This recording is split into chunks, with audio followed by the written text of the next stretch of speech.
Muy buenas tardes a todos, a todas, ¿cómo están? Espero que estén de verdad súper bien. Tenemos un lindo clima caluroso por acá.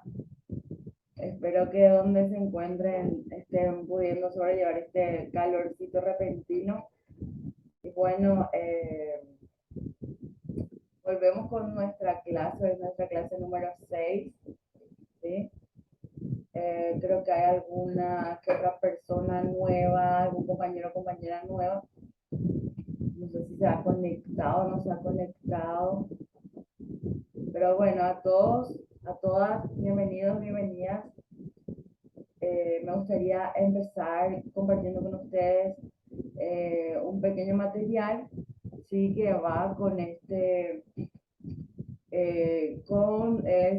tenor del que estamos hablando, relacionado a políticas públicas, relacionado a enfoque de derecho, y dentro de ello obviamente mencionar estos aspectos que tienen que ver con factores protectores, ¿sí? Por ejemplo, y lo que estábamos llevando como trabajo complementario en esta semana.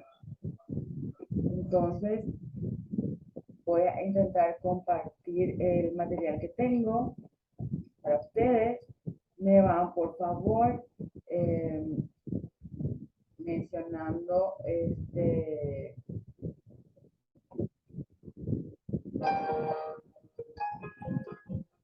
me van mencionando, por favor, si se puede escuchar y si se puede ver sin inconvenientes, ¿ok?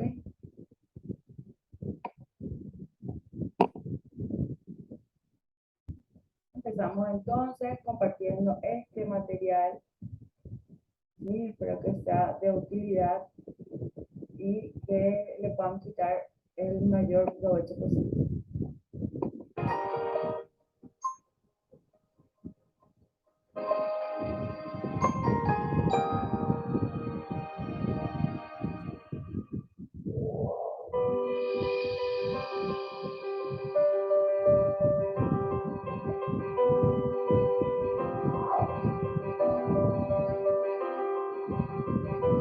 Las políticas basadas en evidencia son aquellas políticas que toman la mejor evidencia científica disponible para incorporar en el proceso de diseño. Nos permiten aprender de experiencias existentes, aprender de lo que ya sucedió para mejorar e implementar intervenciones o políticas que están comprobadas al menos en otros contextos.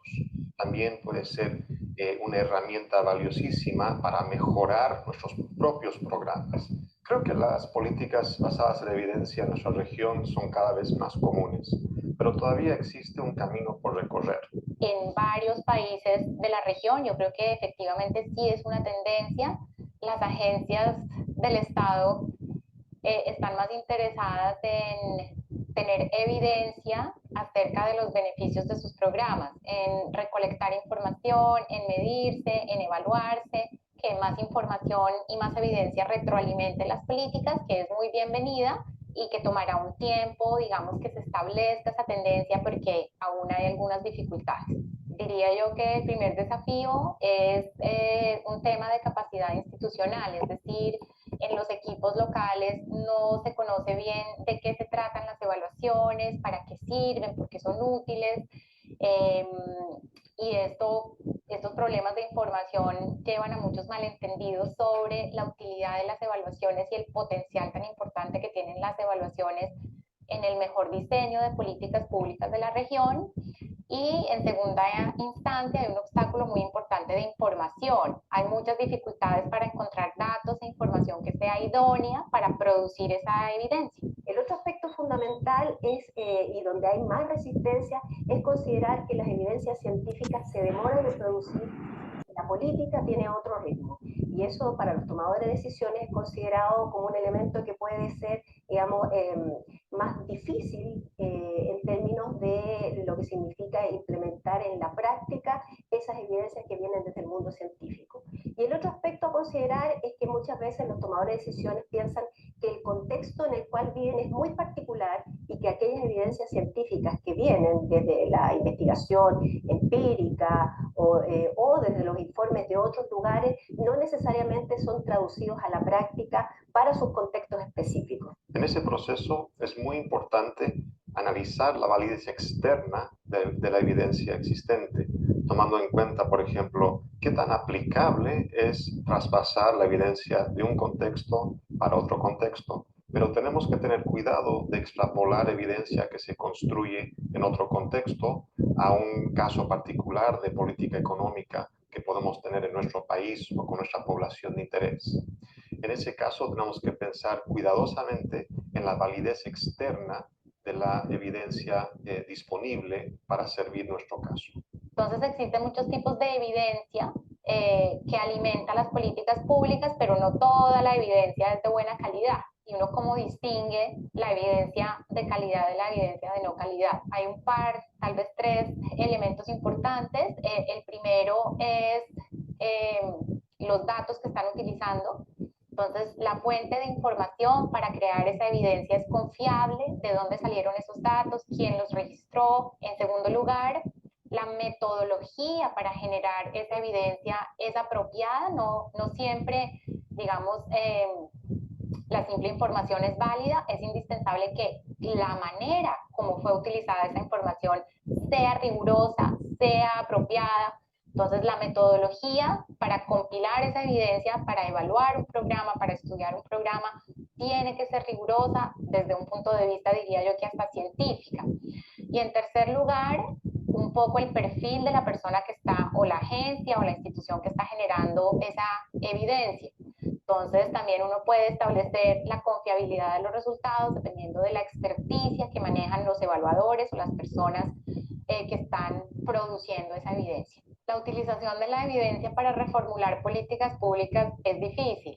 Entonces, yo diría que en la región hay una tendencia a generar la evidencia, pero de allí a que la evidencia retroalimente el mejor diseño de políticas públicas es más difícil, es un trecho más largo. El hecho de que los equipos en agencias de gobierno logren comprender cómo utilizar esta evidencia, logran entender que estas evaluaciones no son evaluaciones de desempeño individual de ellos mismos, sino que son evaluaciones para el mejoramiento de los programas, y que los evaluadores de otra parte logren un poquito acercarse a las restricciones que existen en el sector público. Y en la medida en que un grupo se acerque al otro, yo creo que va a ser más fácil eventualmente ir haciendo más caso a las evaluaciones de impacto, utilizarlas más, poner más atención, tratar de utilizarlas, y por el lado de los evaluadores ser más conscientes de que hay retos en el sector público, hay restricciones que son financieras, presupuestales, y en la medida en que esas dos visiones se acerquen, creo que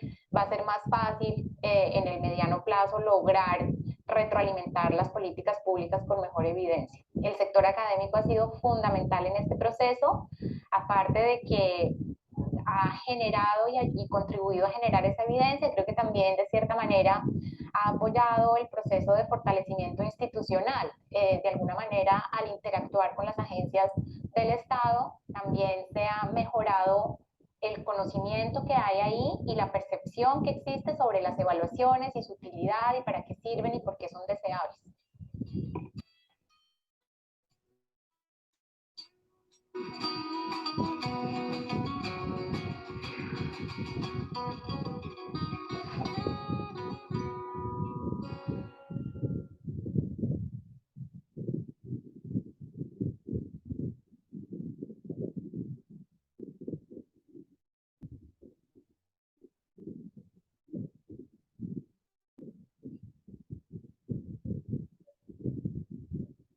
Muy bien.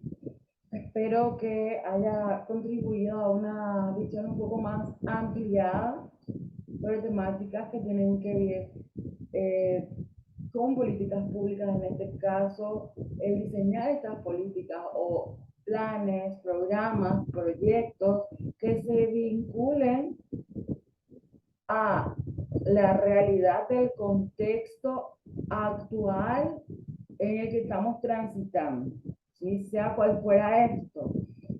Eh, lo que quiere decir que es una experiencia real, ¿sí? Una visión de cómo se está desarrollando o desenvolviendo la comunidad, la sociedad, la región, el país, eh, con herramientas que puedan de alguna manera ser válidas para replantear situaciones en función al contexto real, ¿sí? Que se transita va a hacer que esta política, plan, programa, proyecto sea más ajustada a la realidad que se está transitando en la comunidad, en la sociedad, en el grupo en el que se esté habitando. Evidentemente, eh, traer un sistema, un plan, programa, proyecto de algún país alejado, con una realidad sociopolítica, socioeducativa, sociocultural diferente, que tuvo obviamente algún éxito, alguna repercusión de buen impacto, es bastante bueno. Sin embargo, siempre deberá tener esa mirada, ese enfoque, ese ajuste, que llamaríamos ajuste razonable, al contexto, ¿sí? De la realidad, en este caso a nivel de nuestro país. Entonces, hay que verificar, obviamente, que ese plan, programa, proyecto, política pública se puede trasladar y pueda ser aplicable, se pudiera proyectar en efectos positivos, en resultados positivos, ¿sí? Teniendo en cuenta cómo es nuestra realidad, ¿sí? Cómo es nuestro contexto. Y obviamente esto hace que la política, la aplicación de una norma de algún tipo, eh, sea 1000 veces más efectiva en probabilidades que una que se desvincula de la realidad contextual, ¿sí? Cuanto más actual sea, mejor.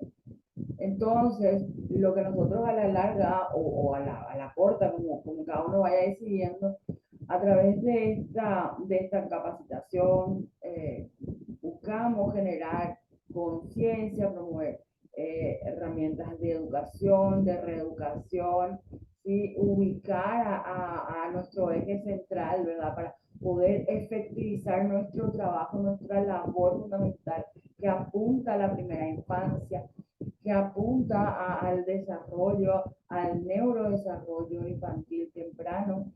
Entonces, viendo obviamente basado en fundamentos de la realidad contextual, notamos que interferir, inferir, intervenir es sumamente apropiado, es sumamente bueno. Hablamos de evidencia científica bastante trascendente, sumamente trascendente, evidentemente, que amerita sí hacer este seguimiento en el desarrollo tras de la observación.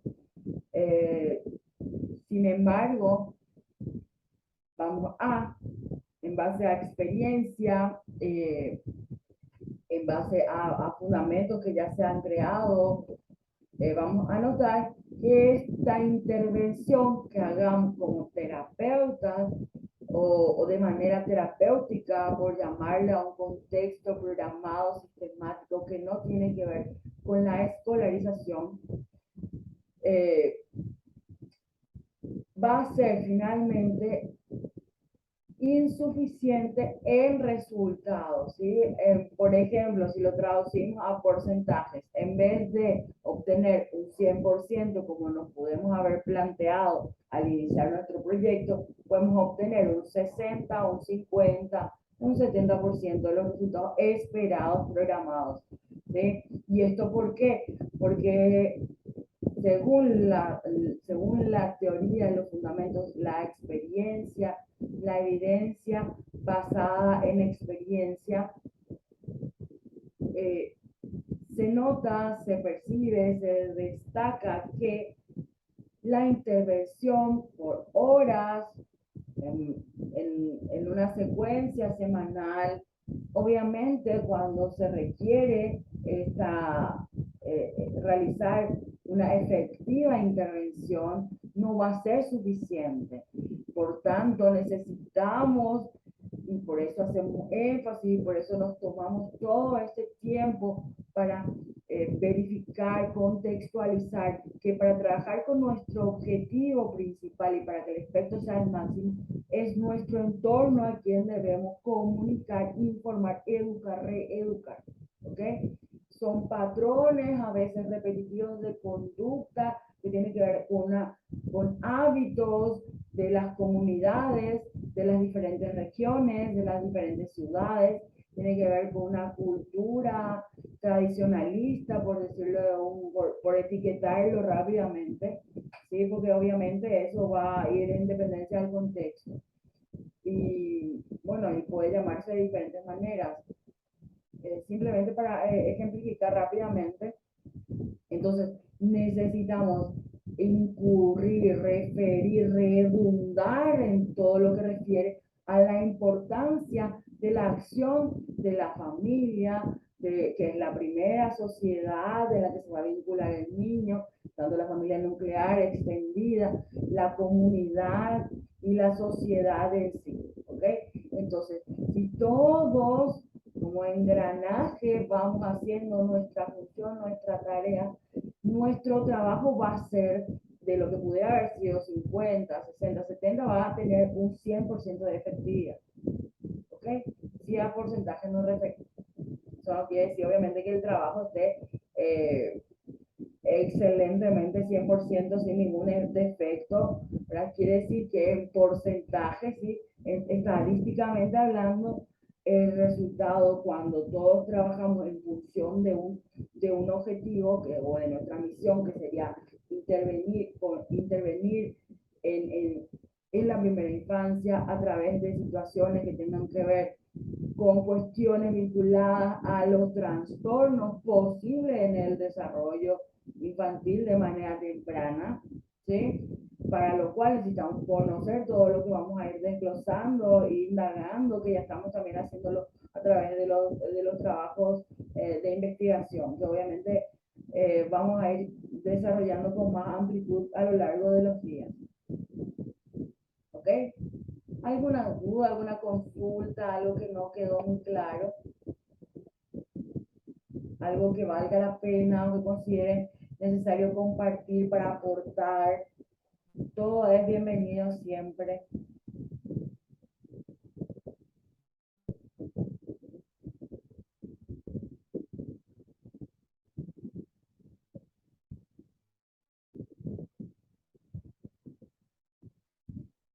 Bueno, obviamente cuando de políticas públicas hablamos, ¿sí? Podemos hablar de que esta se va formando, se va mejorando, se va propagando, ¿sí? Lo que no refiere un inmediato cambio a nivel global, a nivel país, por ser bien específico, ¿sí? Esto tiene un proceso de construcción.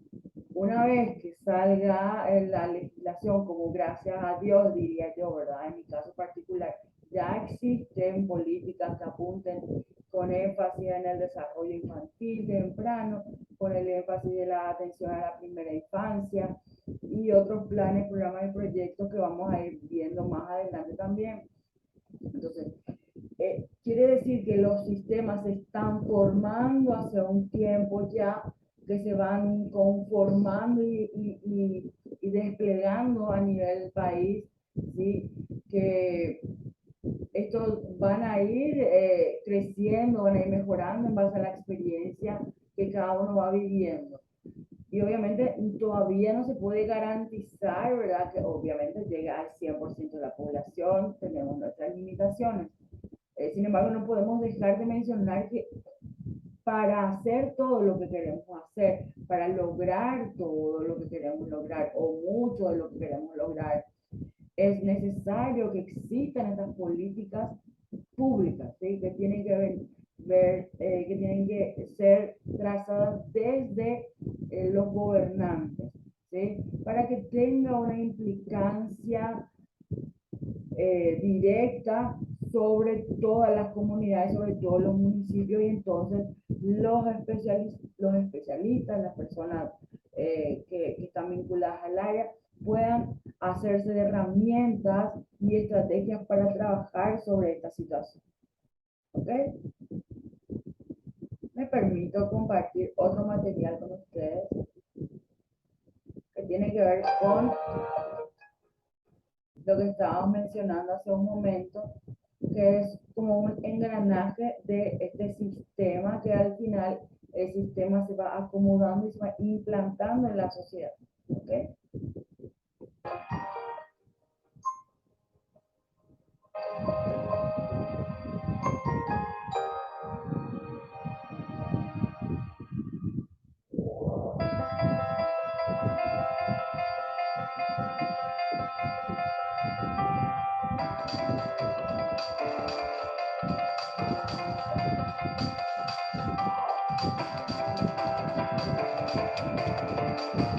We have a number of very essential gears. I'll list them first and then I will describe them. The first gear is governance. The second gear is finance. The third gear is program quality and accountability. The fourth gear is the workforce. The fifth gear is family and community engagement. And the last gear is linkages with other programs and services. When we talk about governance, we mean the way many programs are organized and the way they coordinate with one another. In order to have a good governance system, you must have that entity must be accountable for the services that are provided, and that entity must be able to evaluate those services. It must have authority and it must have accountability. But a governance structure enables us to plan across programs, to think about how programs are distributed, to be sure that the programs indeed are sustainable. So it needs to be relaxed that if you're focusing only on a program, you don't have. The second gear is finance. And that's pretty straightforward. We know we need money to run programs and services for very, very young children. But how that money gets to programs, with what degree of regularity, is it funded at the state level? Is it funded at the more municipal level? To what extent is the private sector involved? These are all questions that the finance gear addresses. And just as we have many approaches to governance, we have lots and lots of approaches to how we finance early childhood programs, with actually some of the most inventive approaches being developed in Latin America. The third gear is program quality and accountability. And this is kind of a big gear. In fact, sometimes when we talk about the early childhood system, we break this into two gears.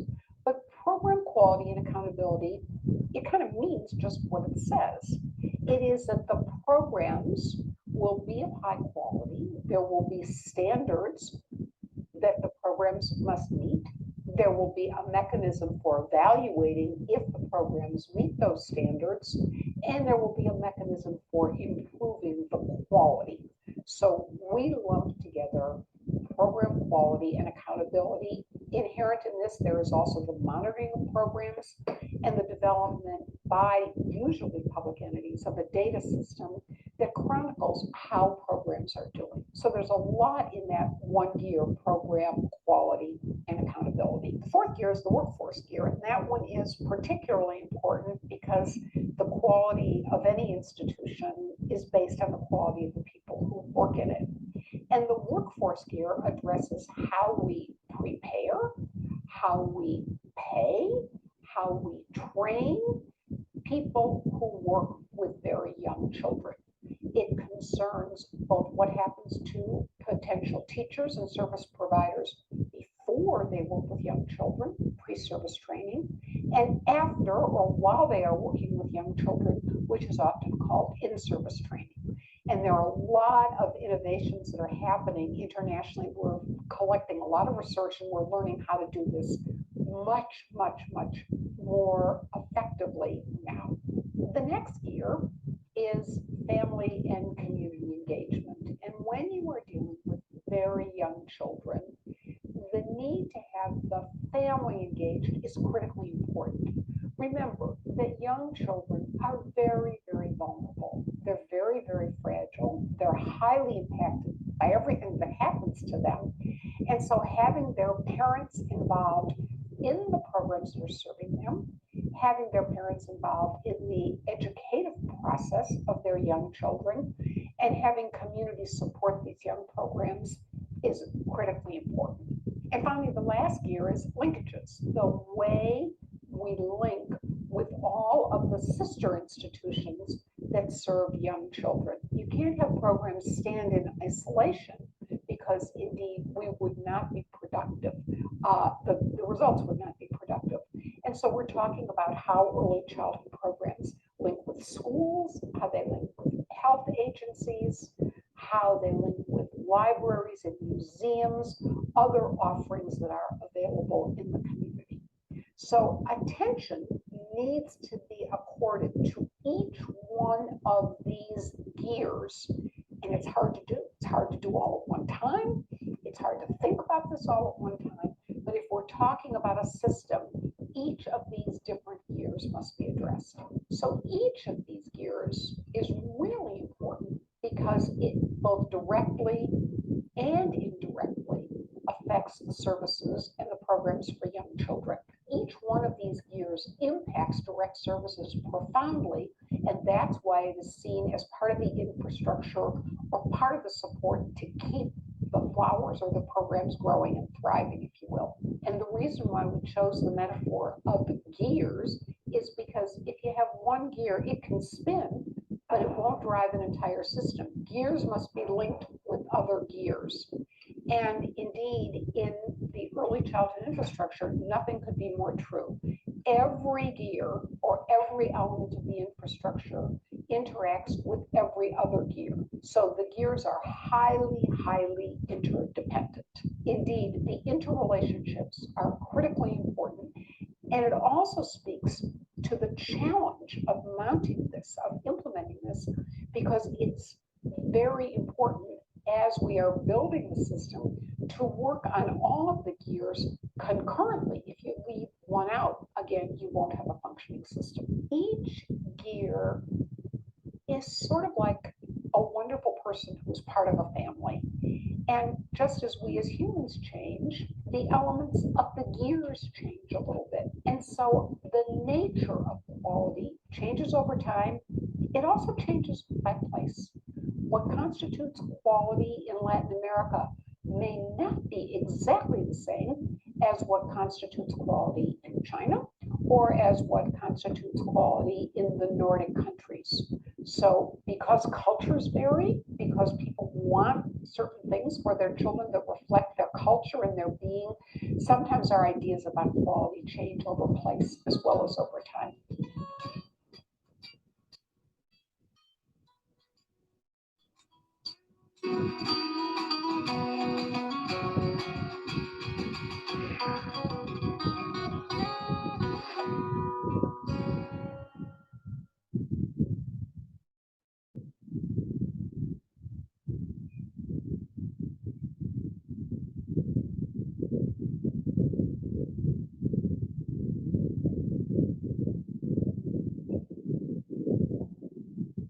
Muy bien.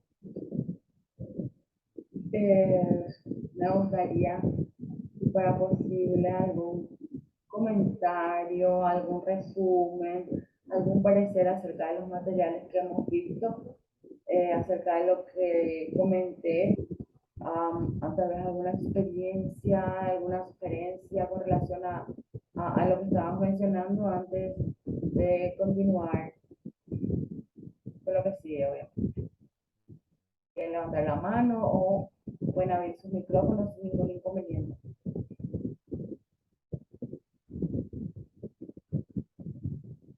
Hola, profe, ¿qué tal? ¿Cómo estás? Muy bien, gracias. ¿Y vos? Buenas. Bien también. Qué bueno, qué bueno. Bueno, acá, por ejemplo, lo que yo estuve rescatando un poquito, ¿verdad? Que las políticas públicas, como todo, ¿verdad? Sin las políticas públicas no podemos hacer nada.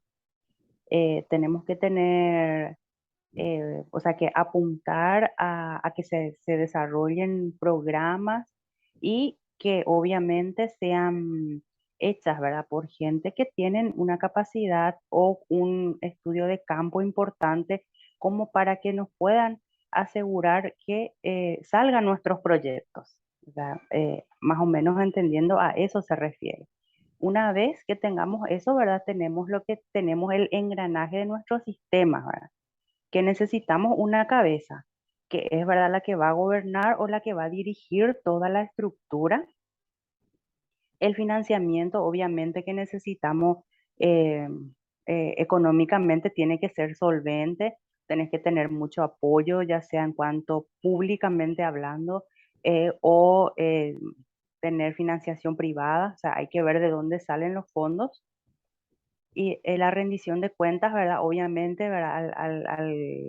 Al término de cada año, por ejemplo, como lo hace Teletón, bueno, rendir cuentas de qué se hizo con el dinero o de qué o cómo se está sobrellevando la actividad o qué programas está en proceso o cómo avanzó.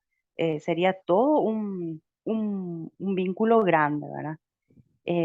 Después la calidad de la gente que trabaja que en los programas o en los proyectos que se hagan sean gente capacitada, ¿verdad? Sean personal entendidos en la materia y que sepan trabajar, en este caso, por ejemplo, si es trabajar con niños, bueno, que sepan trabajar con niños y que le guste trabajar con niños, inclusive si no son profesionales, pero le gusta trabajar con niños, con una buena capacitación, ¿verdad? Excelente, ¿verdad? Son muy bienvenidos, porque hay mucha gente que sí les gusta trabajar con niños y lo hacen de corazón.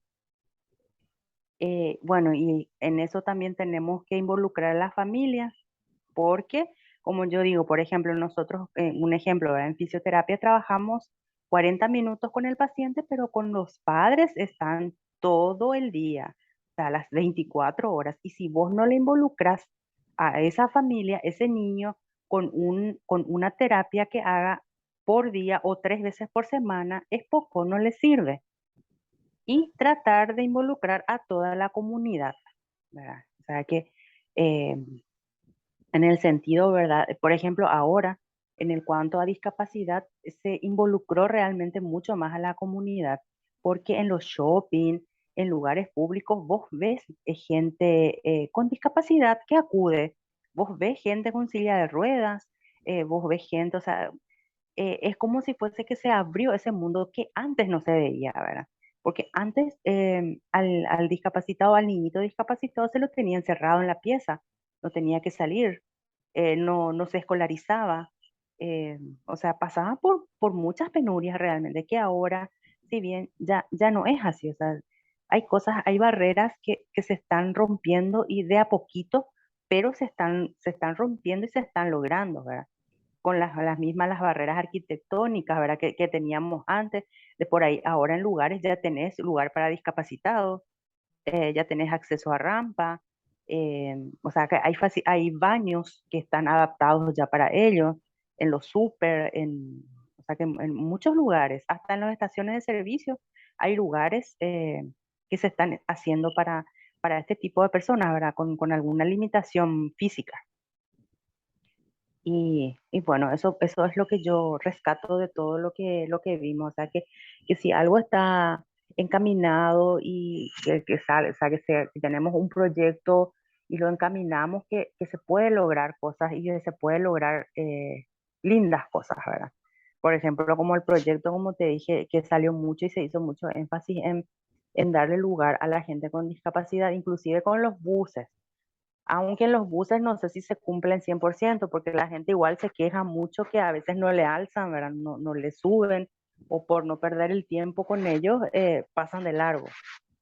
Y de a poquito vamos ganando algo, ¿verdad? Y así es. Si alguien tiene algo más que decir, vamos a escucharle también. Excelente. Muchísimas gracias por tu intervención, Carol.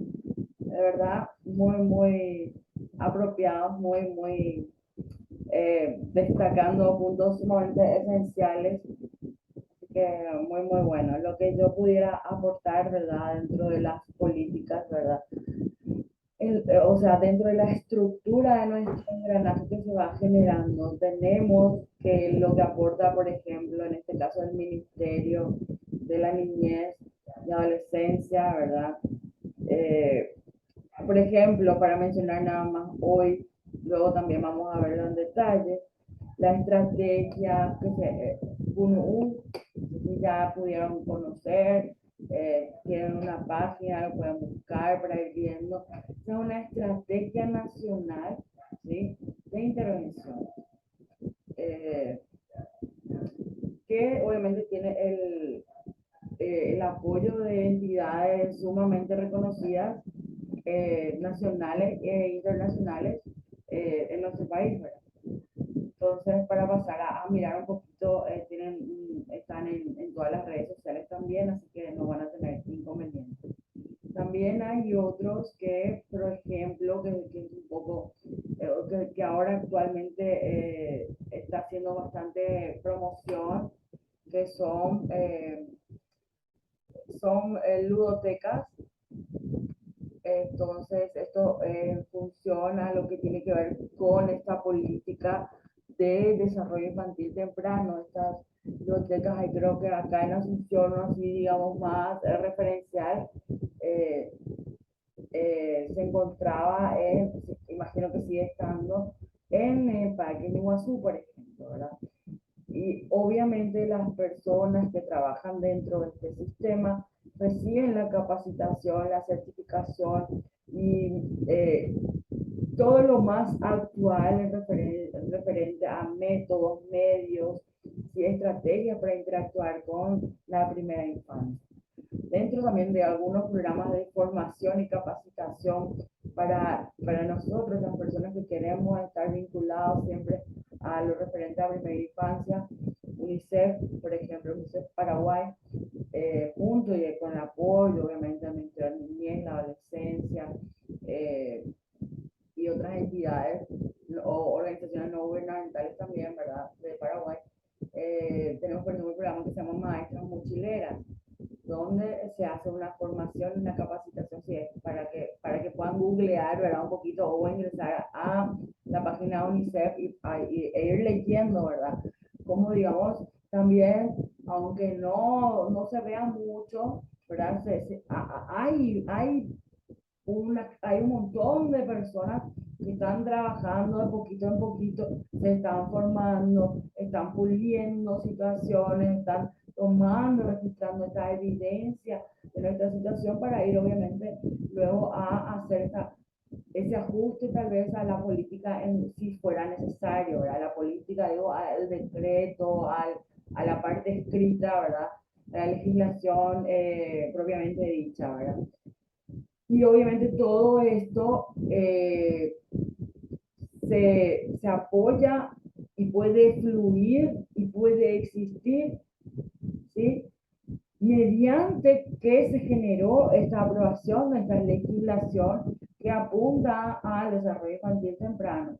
Por ejemplo, en los hospitales, no sé qué, hospitales, son centros de salud a nivel país, están distribuidos eh, dentro de un programa que precisamente ahora no recuerdo, pero ustedes van a ver dentro de algunos centros de salud que obviamente son referenciales según la ubicación, según la zona, según la ciudad, y tienen un cartelito así bien lindo de colores que dice DIT, ¿verdad? DIT, que refiere a que son parte de este proyecto que lleva a cabo el desarrollo infantil temprano desde un abordaje un poco más diferente, un poco más un poco diferente, ¿verdad? Que sería dentro de los sanatorios, dentro de los centros asistenciales de salud, ¿ok? Entonces, para ir viendo información que de verdad a veces cuando no la usamos para nosotros sí podemos difundir para que quien necesite pueda acceder a ella, porque a veces lamentablemente la información no llega a todos y a veces nuestro vecino está necesitando y bueno, no tiene ese pequeño dato y está considerando a lo mejor que no tiene salida en la situación en la que se encuentra. Bueno, eso nos vamos a acotar para que puedan ir mirando, viendo, informándose. Aparte hay otros más que vamos a ir viendo también. ¿Alguien más quisiera hacer algún comentario relacionado a esto?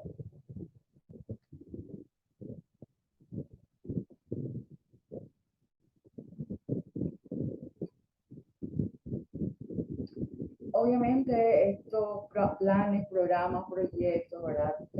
Sí se estaban viendo anterior, ¿verdad? De manera más apuntada o que apuntaban y lo desarrollaban principalmente organizaciones no gubernamentales y otras internacionales que apuestan a nuestro país, fundaciones, ¿verdad? Que trabajan en función a la primera infancia. Entonces, no es que estuvimos exentos, ¿verdad?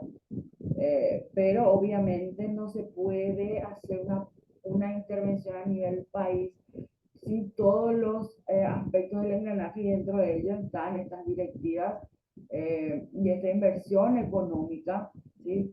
Que tiene que venir obviamente o que tiene que estar visualizado y contextualizado dentro del programa nacional de los gobernantes, ¿verdad?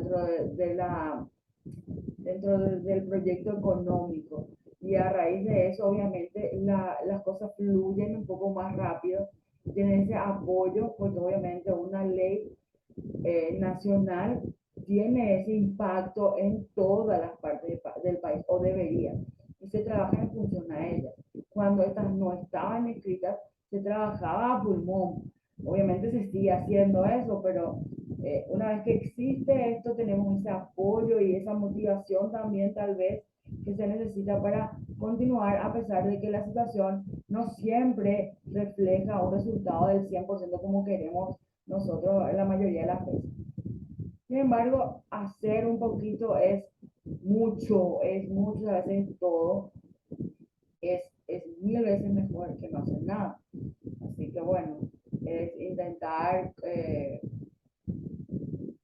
motivar a las personas a involucrarse cada vez más en esto, en la promoción y la actitud para enfrentar las situaciones con la primera infancia, ¿sí? Desde una visión un poco más ampliada como la que estamos mirando o estamos viendo, y de hecho que estoy segura que la mayoría ya lo tiene previsto o ya lo tiene contextualizado según su profesión.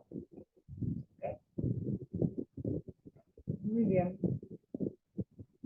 A ver qué tenemos aquí.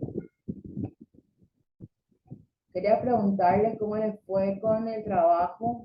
Si alguien quiere hacer algún pequeño resumen de lo que estuvimos viendo en el trabajo de investigación. ¿Algún punto que destacar? Sería bastante interesante conocer. Si no fuese del trabajo, me gustaría saber si todo lo que quedó pendiente, unos cuadros que habíamos registrado en la clase anterior, si todo está en orden, si todo se entendió, eh, si necesitamos algún tipo de apoyo extra para tocar alguna temática que no desarrollamos en vivo. Entonces, bueno, me gustaría conocer eso de ustedes, ¿verdad? Como ustedes vieron, cómo marcha la cosa.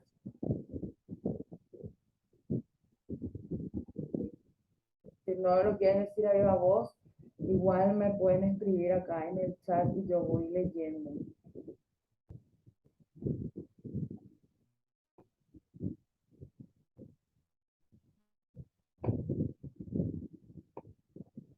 Voy a esperar un ratito a ver si se animan.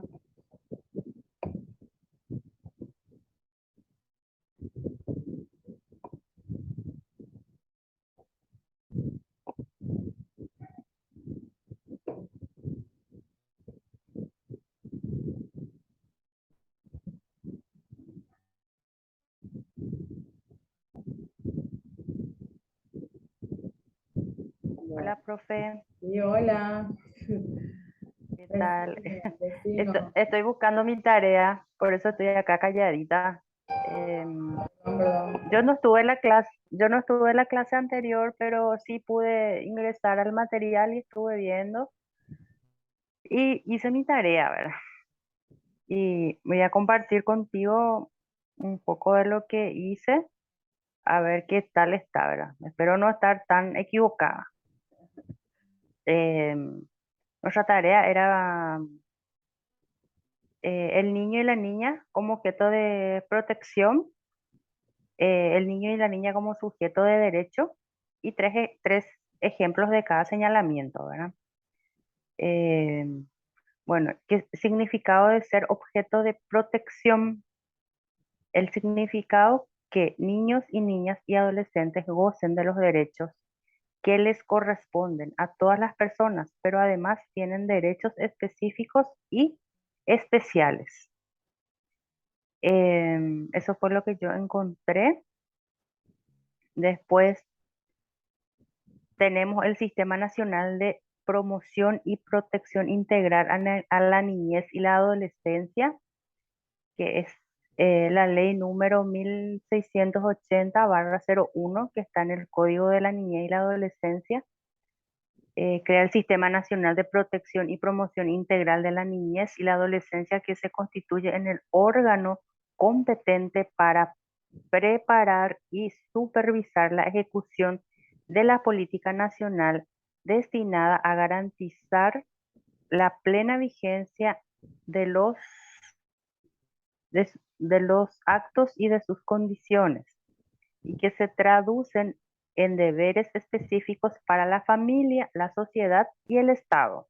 O sea que estos tres están involucrados en lo que es la protección a la salud, la protección a la niñez y la adolescencia.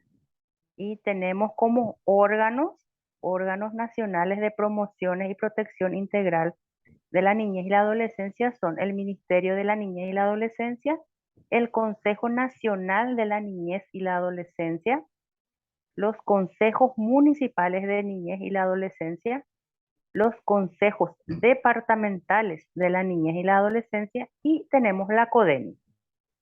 Yo, por ejemplo, en mi caso, sabía del Ministerio de la Niñez y la Adolescencia y de la CODENI.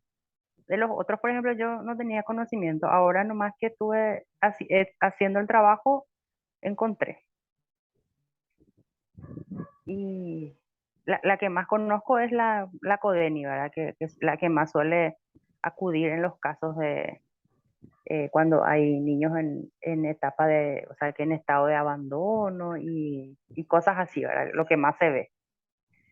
Bueno, y eso, profe, no sé si continúo o paramos ahí. Me parece sumamente importante que hayas tocado las leyes, ¿verdad? Si quieres ir apuntando a algunas otras leyes que son sumamente interesantes, importantes de manejar y conocer, ¿verdad? PRONAES, por ejemplo, que es la ley 5778. 57 voy a apuntar acá. Eh, 5778. Vamos a verificar que es PRONAES para que vayan teniendo, ¿verdad? Que tiene una relación con los programas que apoyan, ¿sí? La estimulación oportuna en recién nacidos, por ejemplo. Tenemos otra ley, Ah, ya.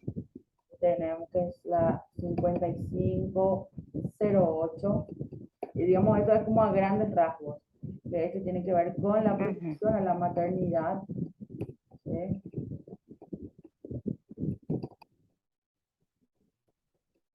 Para que se vayan fijando, y la lactancia, que es por eso tomamos tiempo.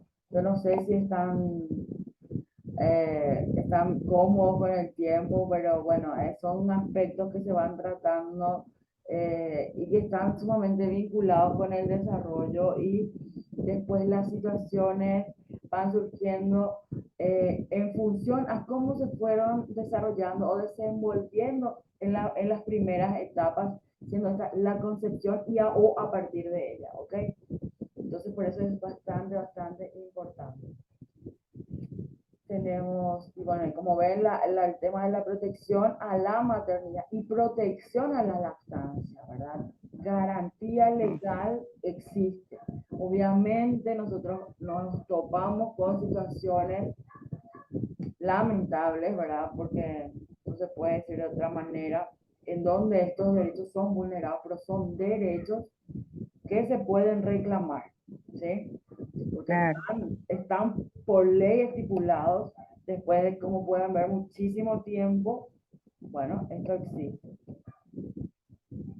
Después tenemos, por ejemplo, acá le estoy colocando la ley 4698/2012, que es de garantía nutricional. Garantía nutricional, imagínense. Y bueno, las cosas que tenemos, pero bueno, existe esto, habría que acceder, obviamente, a contextualizarnos con esta legislación y para poder tomar acciones o medidas relevantes con relación a esto. Bueno, una sumamente importante desde mi punto de vista, que lo voy a escribir con mayúscula acá en el chat, ¿verdad? Que es la ley 5659-2016, que prohíbe el castigo físico.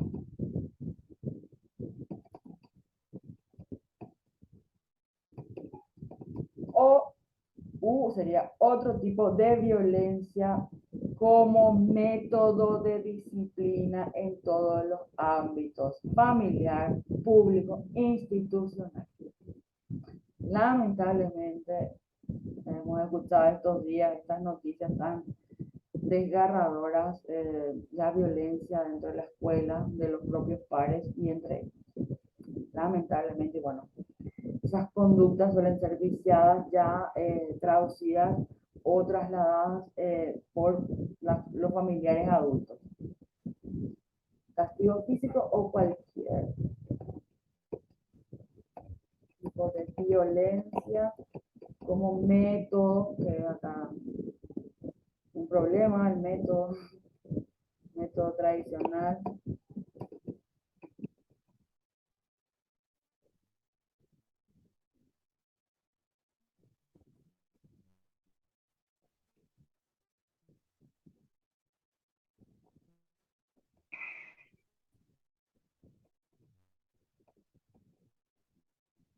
Y por eso nosotros tomamos bastante tiempo en mencionar lo que es la disciplina positiva. También vamos a hablar, y todo esto va contextualizado en la crianza respetuosa.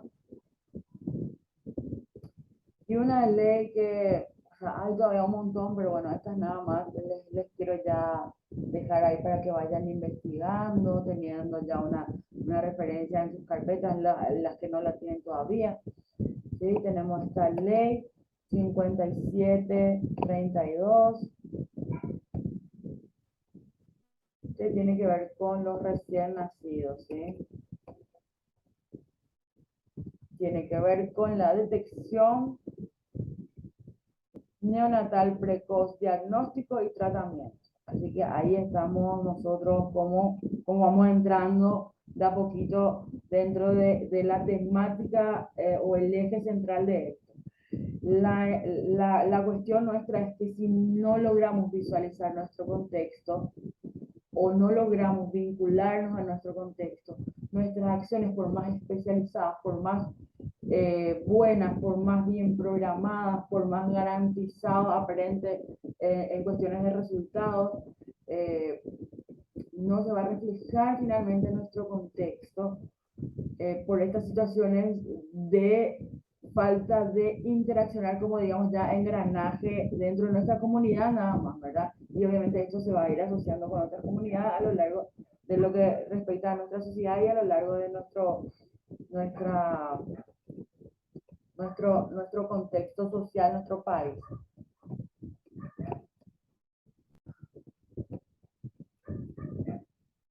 Neonatal precoz.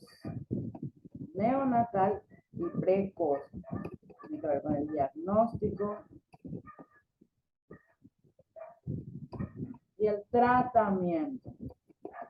Obviamente estas situaciones deberían de estar totalmente garantizadas, ¿sí?, dentro de las políticas públicas.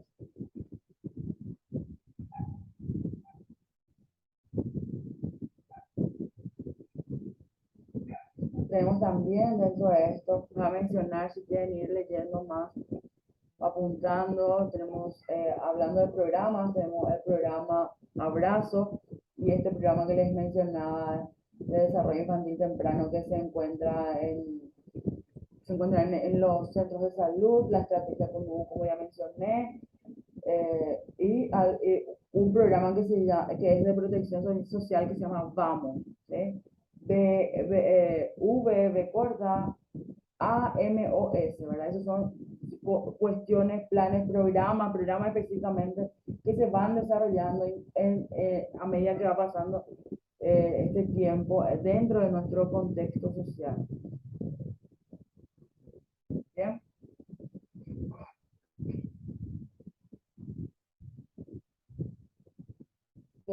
Bien. ¿Alguna consideración más para compartir?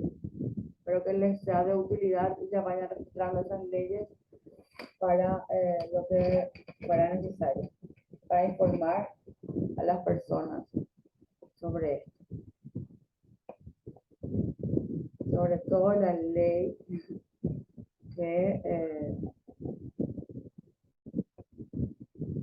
la ley 5659 que prohíbe el castigo físico, cualquier tipo de violencia con método de disciplina. Así que eso tiene injerencia directa con papá, mamá, cuidadores, abuelos, tíos, familia, la escuela, entre otros. Bueno, muchísimas gracias por tu súper aporte. A raíz de eso, ustedes ven cómo podemos avanzar con más contenido, ¿verdad? El contenido existe. Siempre es bueno poder notar si hay interés o no, en qué hay interés, y entonces ahí vamos confluyendo y fluyendo más con relación a esto, ¿sí? Espero que les sea de utilidad.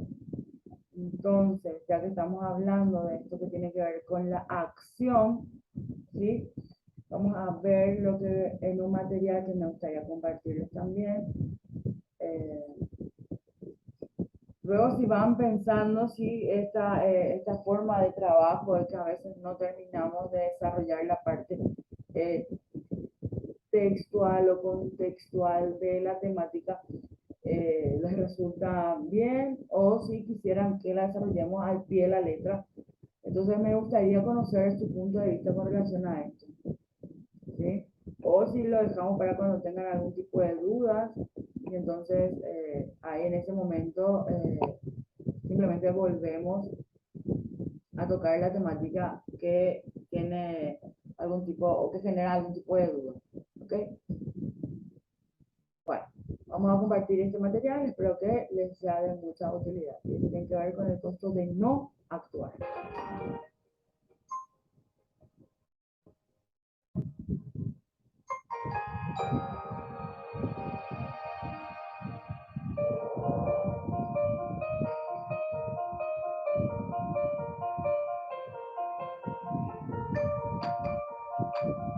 Si no se invierten esfuerzos y recursos en políticas de desarrollo infantil, la situación de niños y niñas seguirá siendo similar a hoy. Esto es, subsistirán las prevalencias de rezago y de inequidades del desarrollo infantil que hoy conocemos. Es decir, la situación se mantendrá estática. Cuando no se hace nada, el sentido común nos dice que no hay costos a ser incurridos ni tampoco beneficios a ser cosechados, que no hay daño. ¿Pero es esto realmente así? Cuando hablamos de primera infancia, ¿cuál es el daño de no hacer nada cuando algo podría haberse hecho? En realidad, cuando hablamos de políticas públicas, lo realmente importante no es el costo en sí, sino la relación beneficio-costo. Esto es, si se invierte $1 hoy, ¿cuántos dólares tendremos de retorno a esta inversión? En general, cuando la relación beneficio-costo es mayor a 1, se considera que una inversión es costo efectiva. Un colega de la Universidad de Pensilvania, Chidi Berman, siempre enfatiza la importancia de tener en cuenta el ciclo de vida del niño y la multidimensionalidad del desarrollo infantil para el cálculo de los costos y beneficios. Realizar este análisis incluye la idea de que es probable que los beneficios sean variados. Puede haber al mismo tiempo mejoras de la salud o de la educación o reducciones en la mortalidad. No siempre existen datos de este tipo y por lo tanto es ya un gran reto contabilizar los beneficios. Asimismo, a pesar de que hay una larga serie de beneficios de los programas de desarrollo infantil, reducciones en la mortalidad, por ejemplo, en la mortalidad infantil, en los costos asociados a enfermedades crónicas, siempre es común enfatizar el incremento de la productividad, debido a que el impacto se calcula durante muchos años. Es por eso que contar con datos de desarrollo del niño longitudinales, datos de impactos y datos de coste es clave en el análisis de beneficio-costo para poder tener en cuenta las asociaciones entre las experiencias e intervenciones en los primeros años de vida y los resultados futuros. De hecho, existen efectos intergeneracionales de estos programas y estos deberían también contabilizarse para el costo de la inacción. También es importante tener en cuenta que puede existir heterogeneidad en los beneficios de diferentes intervenciones. Por ejemplo, la relación beneficio-costo de invertir en preescolar no será la misma en países donde hay mayor matriculación preescolar y poca brecha entre ricos y pobres que en aquellos países donde las brechas son aún enormes. Es así que el aumento estimado en los futuros ingresos puede variar entre un índice que oscila de 6,4 a 17 como resultado de elevar las tasas de matriculación para los 4 quintiles de ingreso inferiores hasta niveles cercanos a las tasas de quintil superior. Es posible que estas sean estimaciones conservadoras, ya que la única dimensión que se considera es el nexo entre preescolar, escuela e ingresos. El índice de costo-beneficio probablemente podría ser incluso mayor. En definitiva, es importante, primero, contar con un enfoque multidimensional o integral del desarrollo del niño y por lo tanto de los beneficios.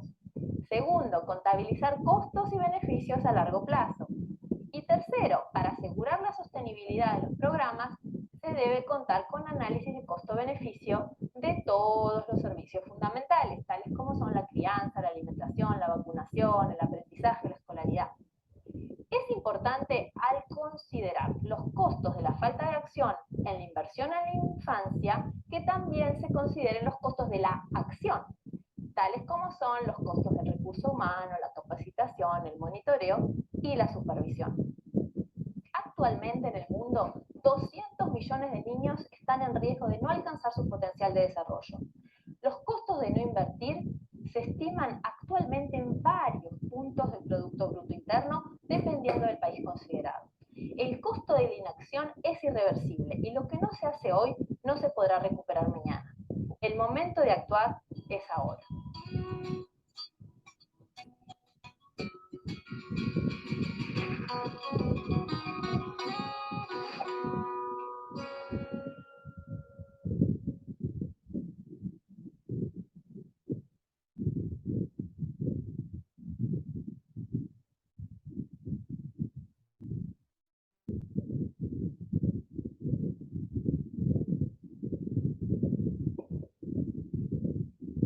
Bien.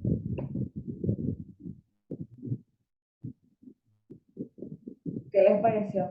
El costo de no actuar es irreversible.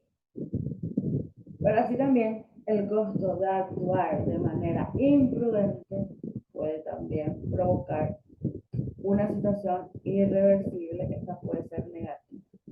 En función a eso, trabajamos desde la prevención de estas situaciones concienciando, obviamente tocando la parte ética profesional, la parte ética humana, ¿por qué no? Entonces, donde es sumamente importante ser criteriosos a nivel particular, a nivel profesional, para poder tomar la decisión adecuada, oportuna, que sea la mejor para ese momento, esa situación. Entonces hay que saber caminar de como que en la cuerda floja, ¿sí? Hay que entender el costo no actual que puede producir una situación irreversible, negativa, y el costo de actuar de manera imprudente, una resultante que pudiera proyectarse en algo negativo que pudiera ser también irreversible.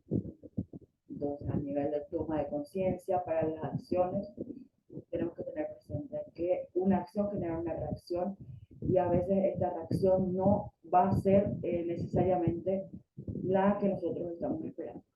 Por tanto, tenemos que valorarla bien, bien, bien antes de hacerlo. ¿Okay? Entonces, ¿algún comentario acerca de lo que mencioné antes de ver este último material? ¿Vamos bien con las clases? ¿Quisieran sugerir algún ajuste? Ahí les coloqué algunas otras leyes, obviamente la que mencionó la compañera, el Código de la Niñez y la Adolescencia, que obviamente es fundamental, que está sostenida sobre la Constitución Nacional.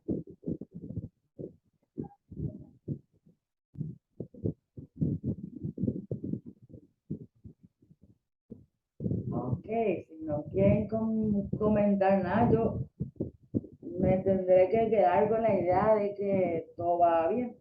Que sí les quiero decir que si algo no está acorde, que se pueda replantear o reajustar, entonces tómense la libertad de hacérmelo saber para que pueda realizar el ajuste necesario.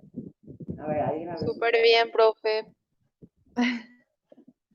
Demasiado bien está explicado ahí, que obviamente tiene su, ¿cómo se dice? Su consecuencia el no poner en acción. Por ejemplo, ahí el tema, el que estaba explicando la profesional, lo que uno realmente invierte desde el preescolar hasta, no sé, hasta el colegio, todo. Y que la mayoría, muchos niños no tienen todo eso. O sea que lo que explica, ¿verdad? Que el costo de la inacción. Que hay muchos que no pueden adquirir por falta ya sea económico o por muchas razones. Y se explica súper bien, profe, en el video, para mí. Muchísimas gracias. ¿Cómo vamos con las clases? Bien, súper. Ya Sí. me estoy poniendo ya al día con las tareas. Súper, súper, súper. Muy bien. Muchísimas gracias. Sí, evidentemente también hay que remarcar este costo de no actuar, ¿verdad? Es una cuestión, obviamente, de proyección.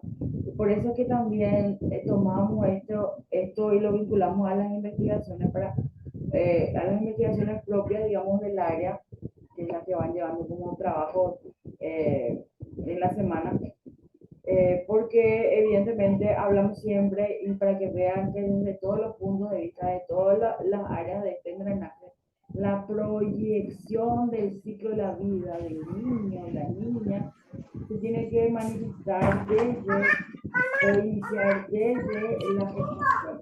Por eso tenemos esta ley, el resguardo de la maternidad, el resguardo de la lactancia, porque obviamente la necesidad de hacer siempre o tener siempre en libertad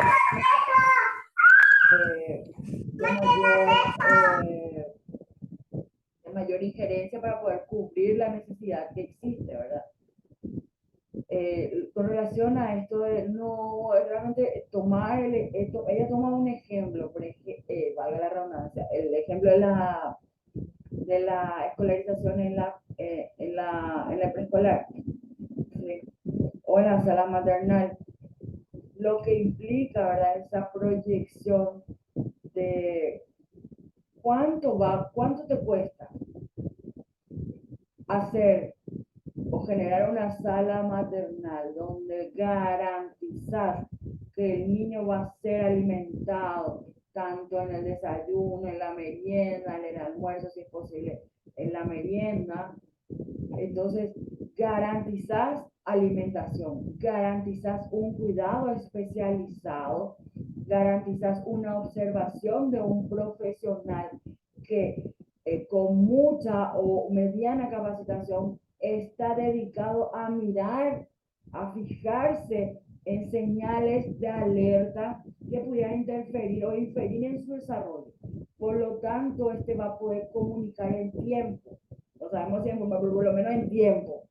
Al comunicar en tiempo, se pudieran tomar acciones a tiempo, en tiempo y de manera precoz, ajustada a la necesidad y edad madurativa del niño.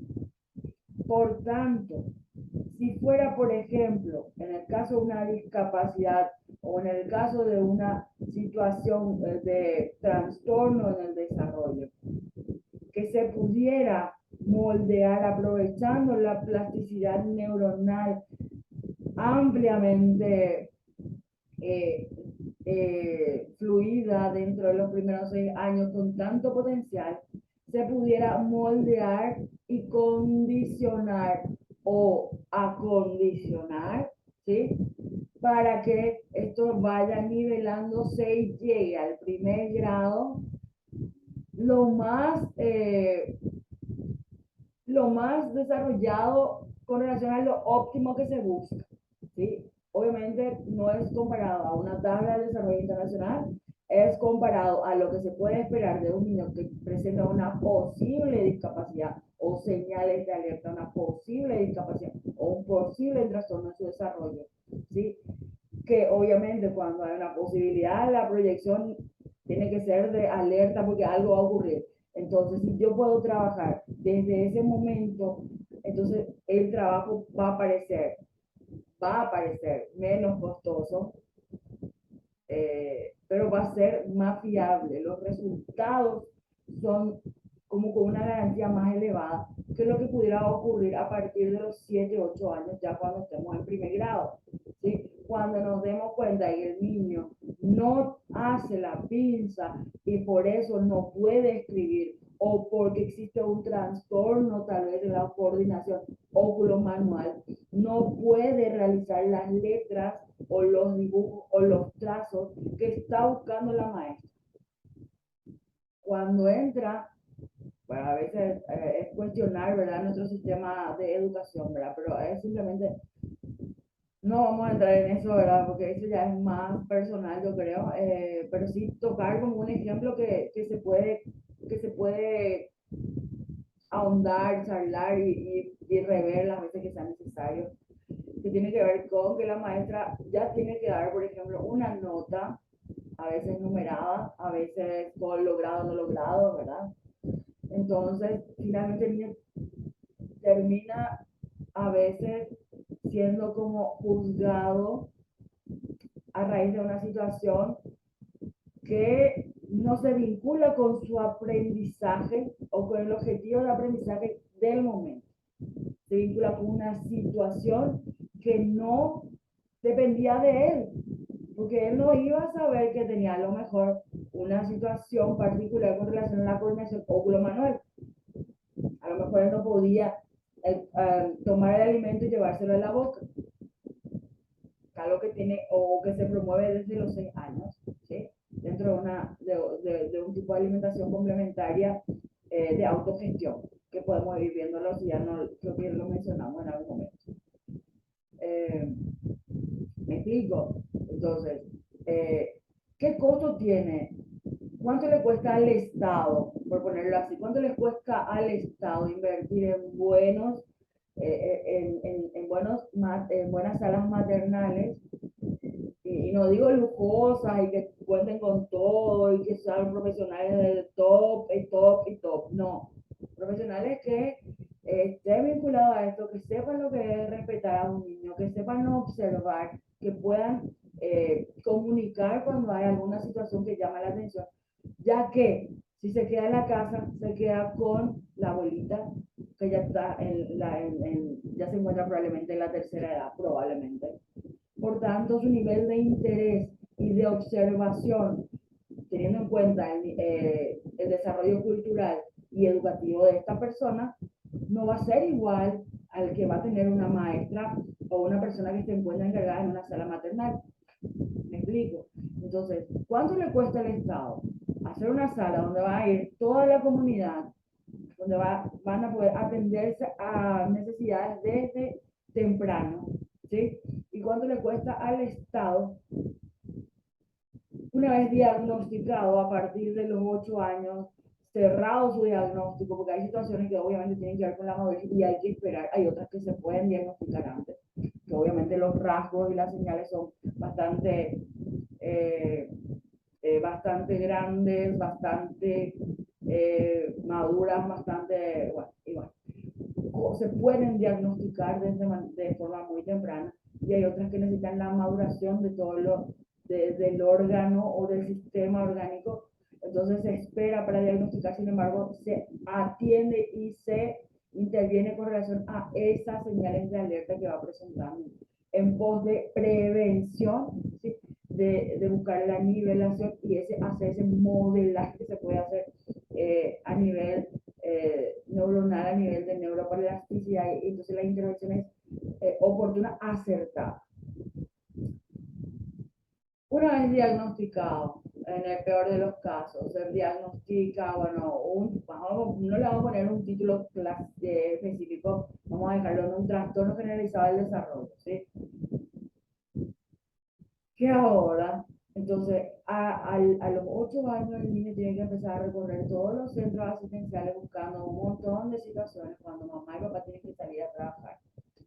Una vez que el niño es diagnosticado probablemente correctamente, debe empezar su tratamiento. A ver, ¿cuántos lugares a nivel país cuentan con centros especializados para atención de estas situaciones o diagnóstico de todas estas situaciones que tienen que ver con un trastorno generalizado del desarrollo? ¿Sí? Que no está clasificado, ¿sí? Que no es uno, que es algo que se encuentra disperso. ¿Cuántos profesionales necesita preparar y el país necesita invertir para que estén listos y atentos para atender a estos niños a quienes se pudiera haber atendido desde el maternal? ¿Sí? ¿Cuál me sale más caro a nivel de inversión gubernamental? ¿Sí? Cuando se supone que deberíamos tener una política pública que cubra toda esta asistencia, porque ahí ya les pasé las leyes. Cuando ustedes las lean van a encontrar que eso debería estar cubierto por el Estado, ¿sí? Sin embargo, los esfuerzos no es una realidad contundente en todas las zonas del país. ¿Se entiende? Entonces a eso se refiere con el costo con relación a la inversión, ¿sí? A lo mejor, por decir un ejemplo de otra índole, yo quiero una casa. ¿Cuánto cuesta una casa en el centro de Asunción? Teniendo en cuenta la ubicación, teniendo en cuenta la dimensión del terreno, teniendo en cuenta la construcción, la dimensión de los permisos municipales, como en los servicios, o sea, agua, luz, como el impuesto inmobiliario. ¿Cuánto cuesta? Ya, completo, hecho así. A lo mejor dejado porque los que viven en esa residencia se fueron a España o ya no se encuentran aquí, entonces ya le quieren vender. Así, con goteras, con humedad, con cañerías viejas, como suele ser en muchos de los lugares, pero obviamente sabemos que Asunción en el centro es, bueno, es caótico en ese sentido, ¿verdad? Entonces, ¿cuánto me cuesta? Bueno, me cuesta, no sé, vamos a ser exagerado, ¿verdad? 500 millones. Bien. Yo compro pensando que va a ser una inversión. Sí, Y cuando yo entro a la casa, empiezo a ver, porque mi gana era tal vez, desde yo que vivía en el Chaco, de venir a Asunción y con mis ganas de que las cosas mejoren, de que el trabajo sea el mejor y que todo me va a ir bien. Y bueno, yo compro la casa. Pero cuando yo llego a la casa empiezo a ver que tiene goteras, que tiene filtración, que tiene humedad, que a lo mejor cuando yo vine a la casa para comprar estaba cubierta con una pintura nada más porque para que a la vista se parezca que todo está bien. Después me fijo en las canillas, abro las canillas, se salen las canillas, se rompe el caño, notamos que el piso se hunde en alguna parte que no estábamos viendo porque no estábamos transitando. Entonces empezamos a ver todas esas situaciones. Y más, ¿por qué no? Y más. Aparte de todo lo que ya gastamos, porque pensamos que era una inversión buena. Y llegamos tanto al punto de notar que incluso desde los cimientos de la casa ya existe una problemática, porque esa construcción ya era tan antigua que bueno, no tenía en cuenta las normativas tal vez municipales actuales. Obviamente no se contaba a lo mejor con materiales ideales, a lo mejor era una casa que se hizo con prisa y en ese momento sirvió espectacular, pero actualmente prácticamente ya no sirve. Entonces tienen que volver a echar la casa y empezar de cero. Entonces, ¿qué me cuesta más? Comprarme la casa, encontrarme con eso, darme cuenta de que tengo que echar la casa y volver a construir de cero, o buscar una opción donde yo tenga solo un terreno y empiece, por más de que vaya lento, empiece a construir desde los cimientos, observando lo que está ocurriendo. Obviamente cada uno va a tomar la decisión en función de su objetivo. Estoy dando un ejemplo nada más de lo que pudiese tenerse en cuenta a nivel de proyección para con los niños, ¿sí? Tengo una casa con un terreno, tengo el otro terreno sin casa, probablemente como un baldío que se dice aquí, ¿verdad? Un baldío. Bueno, ¿cuál compro? La casa donde yo ya voy a venir a instalarme sin tener en cuenta lo que puede pasar después, donde yo me encuentro con un gasto mayor. O la otra, que yo todavía no me puedo venir a vivir acá, que tengo que construir, que tengo que hacer más inversión, que va a ser un estrés. ¿Cuál me va a generar más estrés y malestar? ¿Reconstruir la casa o hacer una nueva? Entonces, cuando tenemos la opción de elegir, buscamos el beneficio, en este caso, del niño. Si voy a elegir, voy a elegir que crezca con bases sólidas, controladas, observadas, guiadas. Y obviamente cuando ya me toca recibir a un niño de 8 o 10 años, yo puedo encontrar un montón de situaciones que ya probablemente ya no la pueda trabajar. Y el niño no puedo echar todo y empezar de nuevo a construir, sino que tengo que hacer un súper reajuste, empezar a trabajar y obviamente los resultados a nivel de porcentaje no van a ser los óptimos que yo me esperaba. ¿Sí? Obviamente incremento y logro habrá, porque hay trabajo y se puede. Sin embargo, esa decisión de hacer o no hacer tiene un costo económico, tiene un costo de inversión, tiene un costo desde el pensamiento, desde la toma de decisión, porque una vez que se tomó la decisión hay que interaccionar con acciones que tienen que ver con las consecuencias y las reacciones también, ¿por qué no?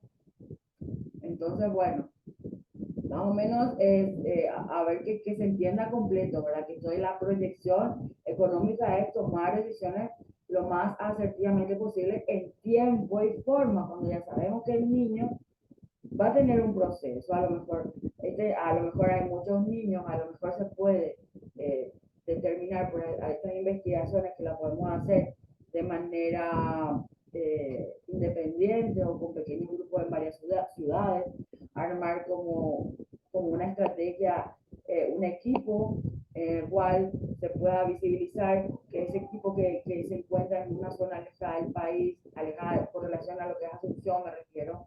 Entonces, tiene una situación de vulnerabilidad, una situación que necesita atención urgente, atención extrema. Entonces, probablemente la forma de actuar en esos casos se va a ver de manera diferente a una que tiene más condiciones.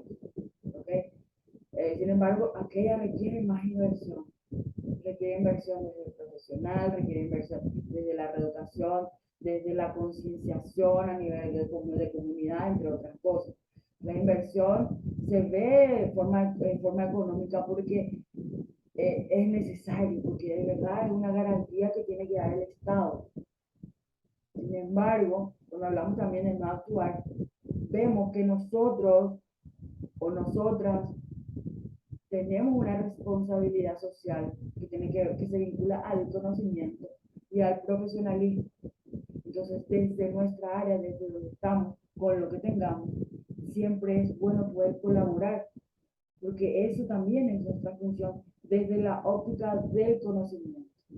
El brindar ese conocimiento, por más de que yo no tenga los recursos para armar un centro de desarrollo infantil, para recibir a niños y dar atención gratuita, a lo mejor puedo promover a través de, ay, ahora que se usa tanto, ¿verdad? Armamos un canal de YouTube, armamos TikTok, y bueno, vamos mandando mensajes cortos, a lo mejor porque no en guaraní, ¿verdad? Y entonces 2, 3 tips, y bueno, mamá y papá de a poquito van entendiendo qué había sido que violentar a los niños hasta está penado por ley o está prohibido por la ley nacional. ¿Sí? Que no está permitido dentro de lo que es disciplinar al niño. Y entonces de a poquito, quieras o no, vamos contribuyendo a este gran engranaje del cual somos parte. ¿Sí? Entonces, el costo no actuar tiene una mirada bastante amplia. Si lo vemos desde el gobierno debería garantizar todo esto. No porque no lo haga de manera efectiva, porque de alguna u otra manera si hay ganas, se puede ver, están las leyes, porque realmente de lo que corresponde a Latinoamérica y al Caribe, tenemos todavía otros colegas, otros países, otros hermanos que están en otros países dentro de Latinoamérica y el Caribe que ni siquiera cuentan aún con estas leyes. Entonces, nosotros estamos avanzando, ¿verdad? Muy lentamente, todos se pueden quejar lo que quieran, pero se están haciendo de poquito en poquito las cosas. Lo importante es no dejar de hacerlo, ¿sí? Intentar desarrollar esto al máximo, y para eso obviamente necesitamos educación de nuestra comunidad. Entonces, bueno, nada más es dejar bien claro ese punto, ¿verdad? El abordaje de no actuar es desde todos los puntos. Y desde la atención a la maternidad, desde la lactancia, la importancia que tiene la necesidad de generar una estructura básica en el niño. Y cuando mamá y papá no están en la casa o no tienen tiempo porque tienen que trabajar, porque es así nuestra realidad social. Hay que trabajar, no alcanza después de lo que pasó con esta pandemia. Nos quedamos desajustados en la mayoría de los casos, y ese reajuste hace que el niño esté padeciendo situaciones que, bueno, no se pudieron prever. Por lo tanto, hay que tomar acciones ajustadas a lo que ocurrió, a lo que está ocurriendo. Con relación al rezago, ¿verdad? Que ella mencionaba también. Lo que pasa, por ejemplo, un ejemplo clarísimo acá. El rezago está en los niños de primero, segundo, tercer grado, no tanto en primero, en la mayoría de casos, ¿verdad? Pero más segundo y sobre todo tercero, que no tuvieron esta sistemática de primero y segundo, ¿sí? Para el aprendizaje y la práctica de la lectoescritura. El método utilizado en las escuelas, colegios, en las instituciones nacionales es tradicional, ¿sí? Evidentemente, hay siempre mágicos maestros que intentan transitar dentro de este método tradicional y darle algún toquecito más moderno, ¿verdad? Y gracias a ellos por seguir intentándolo, ¿verdad? Porque efectivamente es justo y necesario. Pero obviamente la resultante es el niño no escribe, el niño escribe de manera ilegible para la maestra. Estoy hablando de una maestra, el resultado de una lógica cuadradística, ¿sí? Que tiene que ver con lo tradicional con relación a logrado o no logrado, y eso es una estructura mental, logrado o no logrado, sí, no, 1, 2, 3, 4, 5, el 5 es bueno, el 2 no es bueno, son estructuras, son parámetros que finalmente en muchos de los casos destruyen al niño, incluso a la familia, porque la familia empieza a molestar de una u otra manera al niño en vez de apoyar al niño por una sugerencia de los resultados escolares, porque es una sugerencia, no es una verdad absoluta. ¿Sí? ¿Qué pasa? Ahora que está cerrándose el año, vamos a ver un montón de informes. El niño escribe con letra ilegible, el niño no quiere escribir, el niño tiene problemas de praxia fina, el niño esto, el niño 2 años estuvo inactivo con relación a la lectoescritura, sobre todo al trasladar lo visomotor. Entonces, ¿dónde están los ajustes razonables que deberían ser parte de un currículum adaptado a niños y adaptado a una situación que nos tocó a nivel mundial? Hay que cuestionarnos, ¿sí? Cuestionarnos no está mal. Por eso les pregunto, ¿les gustan las clases de esta manera? Podemos ajustar. Si no, vamos a hacer de esta manera. Si no les gusta tipo ir de un tema a otro, interaccionar con relación a situaciones particulares que van teniendo en su comunidad, en su experiencia, ok, vamos a algo más tradicional. ¿Y qué se puede hacer dentro de lo más tradicional? Y buscamos estrategias de cómo ver esto más tradicional. Para que no me escuchen todo el tiempo hablar a mí, les coloco por lo menos unos videos de profesionales sumamente calificados que lo recomienda el Banco Interamericano de Desarrollo, ¿sí? Que se encarga de, y ¿saben qué? Van a leer lo que hace el Banco Interamericano de Desarrollo, si googleen un poco. Entonces van a ver que son estadísticas reales y que estamos hablando de Latinoamérica y del Caribe, no estamos hablando solamente de Paraguay.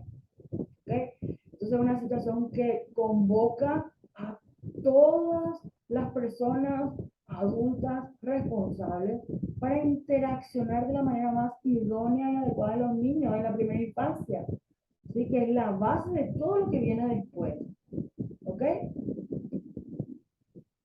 Entonces, yo sé, y vuelvo a repetir, yo sé que no, es imposible que yo dé una clase cercana a lo excelente, pero bueno, para mí lo importante es que el contenido ustedes se lo llevan, el contenido ustedes lo tienen.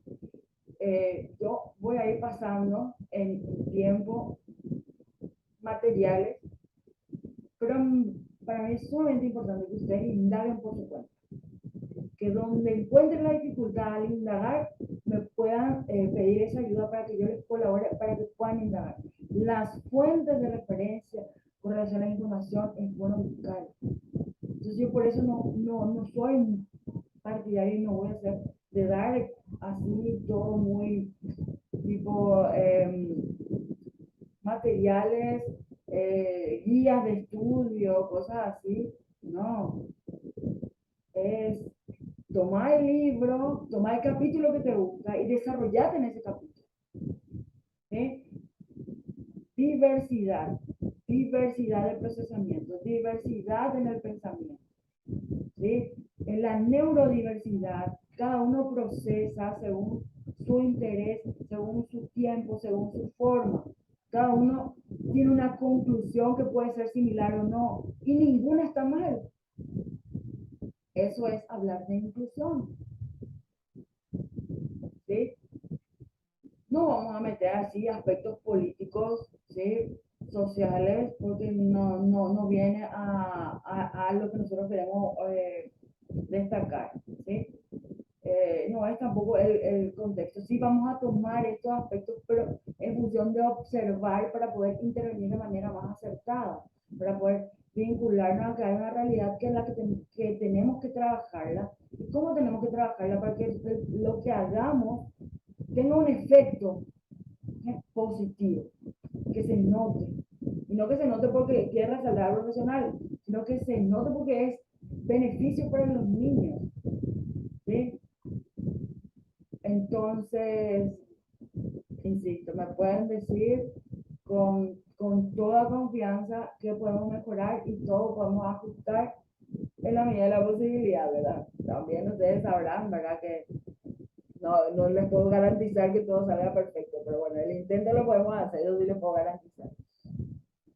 Ok, dudas, comentarios. Hablo demasiado, ya sé. Igual me pueden decir. Nada, se quedaron dormidas ya, les aburrí. Bueno, igual voy a seguir esperando si quieren enviarme algún mensaje. Bueno, aquí simplemente hablamos, no es simplemente, pero es destacar, ¿verdad? Situaciones que tienen que ver también con lo que hablamos, pero más contextualizadas. Ah, me llegó un mensaje en el chat.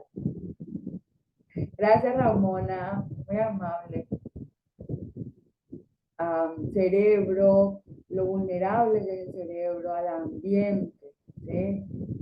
Cómo es el proceso en el que estas neuronas y estas conexiones se afirman, ¿sí?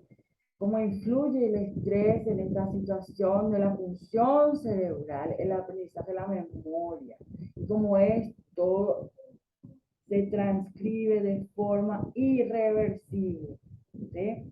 Y permanente en el tiempo, en el ciclo de la vida, ¿sí? También está relacionado con lo que se mencionaba en el material que estábamos viendo.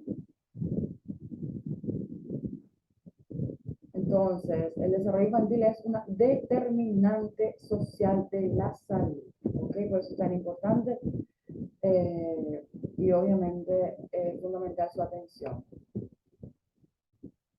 El acceso a la salud, la educación, y destaco que derecho humano no es solamente acceder a estos servicios vagamente, sino que estos tienen que ser de calidad, de calidad. ¿Sí? No es cualquiera nomás porque sí, así más o menos como nos gusta a veces, no, de calidad. Bueno, tienen que ver con el derecho a la educación, a una vida sana y segura, a la atención especial en el caso de estar impedidos, es un derecho. Los niños impedidos tienen derecho a los servicios de rehabilitación, a la educación y capacitación que ayuden a disfrutar de una vida plena y decorosa. Entre lo que se puede agregar más, ¿verdad? Pero atiendan que esto viene de raíz y por mucho tiempo se queda en los libros cerraditos ahí, se pasa nomás la página y no se lee, pero estaban desde antes, ¿sí? Lo que se hace es mejorar la expresión a veces o intentar proyectar esto con mucho más énfasis, como también mencionó Carlos, ¿verdad?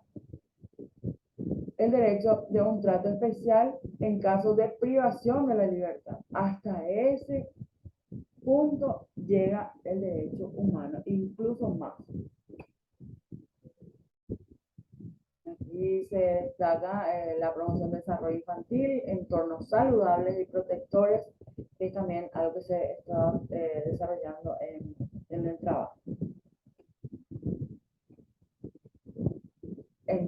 Entornos promotores de este desarrollo infantil no dependen solamente de poner a disposición de las personas mensajes, contenidos educativos respecto al desarrollo infantil, sino que también conocer las percepciones y necesidades de la comunidad para poder trabajar junto con ellos. ¿Ok? Ahora estuvimos mencionando esto, estuvimos viendo también en el material. Para destacar algunas claves para la promoción del desarrollo infantil, tiene que ver, por ejemplo, esto de influenciar en el entorno cotidiano de los niños y niñas, el territorio, en este caso nacional, la comunidad, la familia, conocer a la población, con que se va a trabajar, ¿verdad? Sus experiencias, percepciones, necesidades, aprendizaje y dificultades. Trabajar en conjunto con la comunidad, poniendo como foco o poniendo el foco en el desarrollo de las propias capacidades y fortalezas y en la generación de procesos participativos a favor de la calidad de vida. Involucrar a los tomadores de decisiones en las acciones de promoción de desarrollo infantil.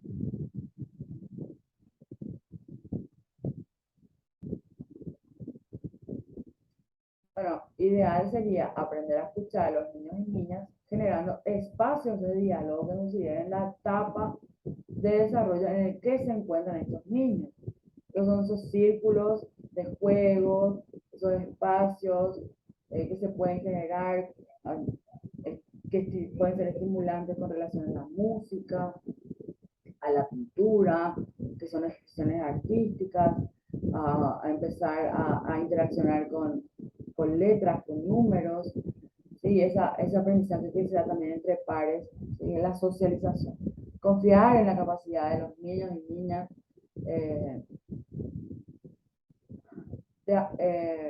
confiar en la capacidad de los niños y niñas de aportar a su comunidad. O sea, los niños y niñas aportan, ¿sí? Aprender que los niños y niñas pueden enseñarles muchas cosas a los adultos. O sea, romper toda una estructura mental que está implantada en nuestro seno, en el seno de nuestra comunidad.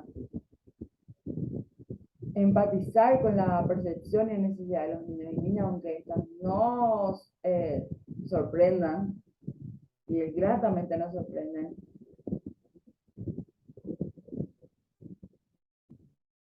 La familia como principales promotoras del desarrollo infantil. Vamos a ir viendo esto. Bueno, se ha denominado para destacar, ¿verdad?, la crianza responsiva, o lo que también llamamos crianza respetuosa, a la capacidad de los padres, madres y cuidadores de responder de manera sensible y apropiada a las emociones y necesidades de los niños o que los niños comunican. El énfasis debe ponerse en que los adultos aprendan a confiar en sus capacidades para aprender lo que los niños y niñas están expresando y empatizar con ellos para poder interaccionar de manera efectiva y que de verdad se provoca también el aprendizaje en esta interacción. Y como broche de oro, nuestro súper trabajo de proceso. En este caso vamos a investigar y elaborar un material didáctico, ¿sí? Ya que hablamos de nuestra comunidad, de cómo podemos impactar en ellos, ¿verdad? Entonces, además de hacer la pequeña investigación, tienen este desafío de transformarlo en un material que sirva o que sea didáctico, ¿sí? Que sirva de material didáctico para nuestra comunidad. Entonces, cada uno en el contexto, en la comunidad, en el grupo que se encuentre, va a ver cómo puede elaborar un material didáctico. Tiene que ser, o se refiere en este caso particular de utilidad para ese contexto en el que estoy. ¿Okay? Que yo pueda comunicar algo a través de ese material, que sea útil, ¿sí? De utilidad, y sea viable. Obviamente no estamos hablando de algo que tenga un costo, tiene que ser sí o sí artesanal, eso sí, artesanal. O lo hacen con sus propias manos, o inventan, crean, ¿sí? Sobre trastornos de desarrollo recurrentes de los primeros 3 años. ¿A qué se refiere con recurrentes? Trastornos de desarrollo más comunes, ¿sí? O los que más se destacan. Los pueden buscar a nivel nacional, los pueden buscar en su comunidad. Esos son datos importantes que luego también lo vamos a compartir entre todos, ¿sí? Entonces ya quedamos una referencia utilitaria para cuando ustedes también se pongan a comunicar, informar, enseñar, ¿por qué no? Bueno, este material tiene que tener por lo menos 5 páginas de contenido netamente. Y el contenido en espacio sencillo, letra tal vez de 12 tamaños, ¿sí? No vamos a poner como el trabajo del colegio, ahora esas letras gigantes con doble espacio, no, por favor, ¿sí? Entonces, letra normal de 12, de 12 puntos. Entonces, 5 carillas o 5 páginas, ¿sí? Con el contenido que refiere a esos trastornos del desarrollo recurrentes en estos primeros 3 años, ¿sí?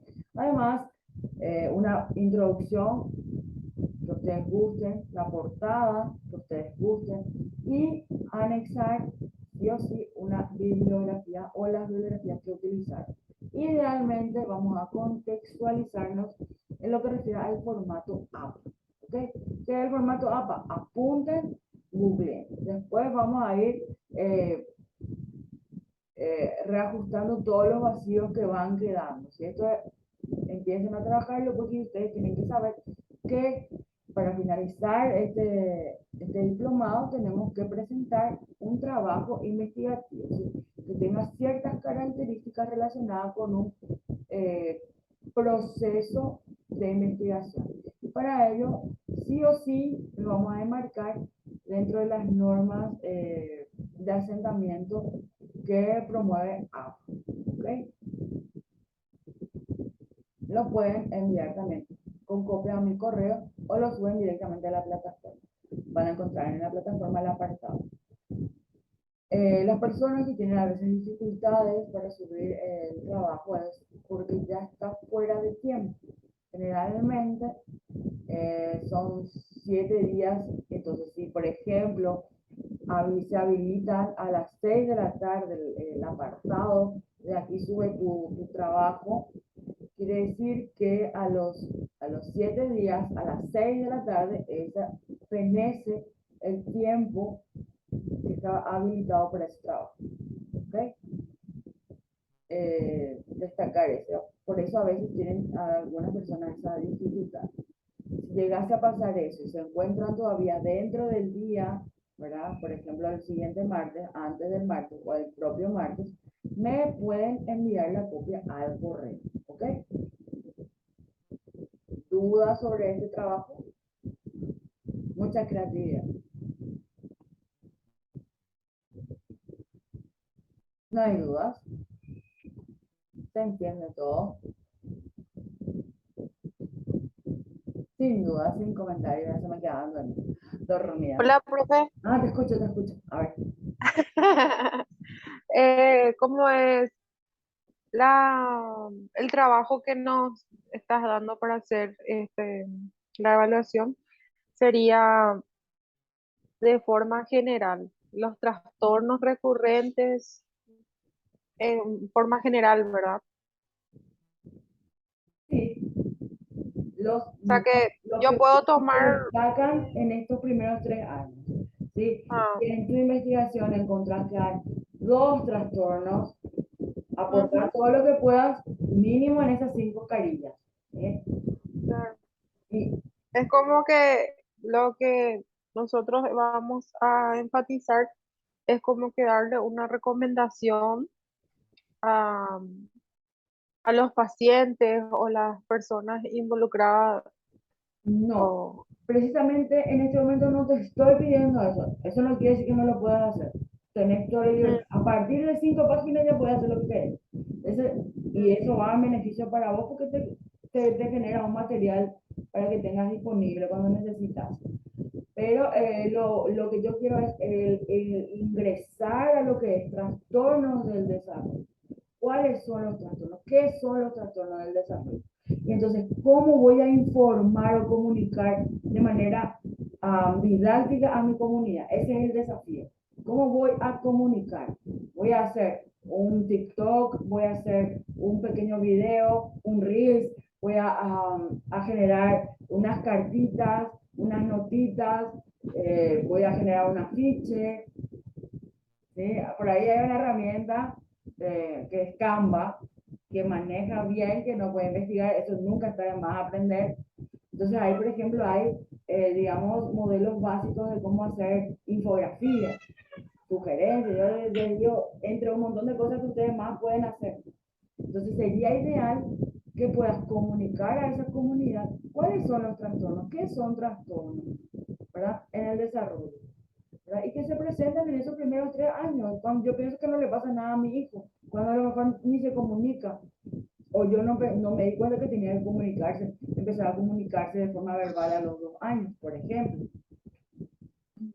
¿Te entiendes, Mariela? sí, súper, súper, profe. Justamente hay mucho eh, énfasis en eso porque hay de repente niños que no quieren ir a la escuela, por decirlo ahora. porque hay un problema o de repente dentro del aula o la docente o los alumnos o el compañerito, o sea, en global. También, Lo que pasa es que esas son situaciones y por eso es para mí tan importante que remarquemos qué es un trastorno en el desarrollo ujú, en estos 3 años y que son señales tal vez de alerta de una posible situación. Porque cuando investigues vas a poder dilucidar y tener bien claro qué es un trastorno de una señal de alerta. Una señal de alerta tal vez es que se quiere ir a la escuela. Entonces tal vez voy a poder sugerir a la persona una asistencia informativa que es para lo que o es para o es de lo que principalmente se encarga la academia, esa asistencia informativa, ese apoyo, ¿verdad? Con relación a qué puede estar pasando, ¿verdad? Por ejemplo, entonces podés indicarle a la persona, a esa familia, ¿verdad? Que el niño es llamativo que no se quiere ir siempre a la escuela. Entonces, necesitan información, acudir a una CODEI.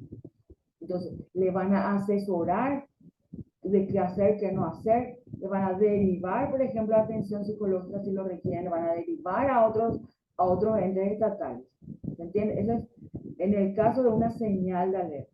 En el caso de un trastorno, ¿cómo yo sé que hay un trastorno? ¿Qué es un trastorno? ¿Cómo yo diferencio una señal de alerta con un trastorno? ¿Cómo yo le puedo hacer entender eso a la gente? Que no me esté mirando cuando yo le llamo, que no se dé la vuelta cuando yo le llamo, puede ser una señal de alarma de un posible trastorno y no efectivamente un trastorno en sí. Y cuando efectivamente el que no me está atendiendo o que no me esté eh, no esté accionando cuando escucha su nombre, cuando puede realmente ser un trastorno, qué más tiene que tener para que de verdad sea un trastorno. ¿Verdad? Esas son cuestiones que me encantaría que puedan investigar, así como encuentren, ¿sí? Con las herramientas que tengan. Luego vamos a ver unas herramientas más generalistas básicas, ¿verdad? Pero para mí es importante que vaya viendo con sus medios estas diferencias. ¿Se entiende, Mariela? ¿O confundí más? sí, sí, sí, perfecto, profe. Muchas gracias. ¿Sí? Ya ven cómo a nosotros a veces se nos confunde. Imagínense al papá y la mamá que tienen que estar en sus trabajos, que están en otra profesión. Y les puede servir incluso a la profe de los jardines y los centros comunitarios que estén en el barrio, en el municipio, ¿verdad? Pueden enfocar al grupo que ustedes más gusten. Sí, a veces a la familia, a veces al educador, porque no, eso depende de la creatividad. Entonces, yo no le quiero poner una estructura. Si la estructura sí vamos a tener que hacerla, porque obviamente al final tenemos este trabajo y obviamente un trabajo investigativo lleva una estructura básica. Pero mientras tanto podemos ser totalmente creativos y creativas.